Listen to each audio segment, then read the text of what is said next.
ലോണിന്റെ പേപ്പറൊക്കെ ശരിയായോ അമ്മേ? ഞാൻ ഈ പഞ്ചായത്തിലെ ആധാരം മുഴുവൻ പകർത്തി.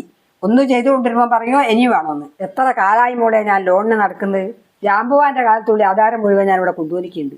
എന്തിനെങ്കിലും ഒന്ന് ശരിയായി കിട്ടിയാൽ മതിയായിരുന്നു. ബാങ്ക് ലോണൊക്കെ കിട്ടാൻ അങ്ങനെ തന്നെയാണ് അമ്മേ. മാനേജർ കുറച്ച് സ്ട്രിക്റ്റാ. അമ്മ ഒന്ന് പോയി മാനേജറെ കണ്ടു നോക്കിട്ടോ. മോളെ കല്യാണം വരുന്നയാഴ്ച. ലോണ് കിട്ടിയില്ലേ ഞാനെന്ത് ചെയ്യൂ?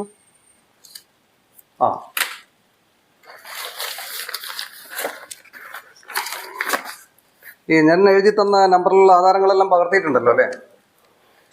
ഈ ആധാരപ്രകാരം ഒരു ഒസ്യത്ത് കാണുന്നുണ്ട്. ആ ഒസ്യത്തിലുള്ള ആൾ മരിച്ചു എന്ന് തെളിയിക്കുന്ന സർട്ടിഫിക്കറ്റ് കൊണ്ടുവന്നിട്ടുണ്ട്. 75 വയസ്സിലായ ആൾ ഒസ്യത്ത് എഴുതിയിട്ട് 50 കൊല്ലം കഴിഞ്ഞ്. 125 വയസ്സുകാരി ഒരാൾ ജീവിക്കുമോ? അപ്പൊ 125 വയസ്സായില്ലേ ആളുണ്ടെങ്കിൽ? അതെല്ലാം കണക്കൂട്ടെന്ന് ആർക്കും മനസ്സിലാക്കാൻ പറ്റും. പക്ഷെ ബാങ്കിന് വേണ്ടത് തെളിവുകളാണ്. അപ്പൊ ഈ മനുഷ്യൻ മരിച്ചുപോയി എന്ന് തെളിയിക്കുന്ന ഒരു സർട്ടിഫിക്കറ്റ്, അത് പഞ്ചായത്ത് പ്രസിഡന്റോ വില്ലേജോ ആരെങ്കിലും സൈൻ ചെയ്ത് തന്നാൽ മതി.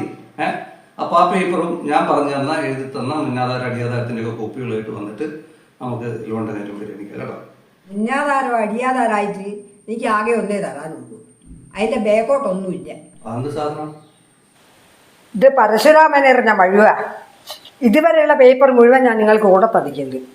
ഇനി ഇതിന്റെ ബേക്കോട്ട് ഒരു കേരളം ഇല്ല.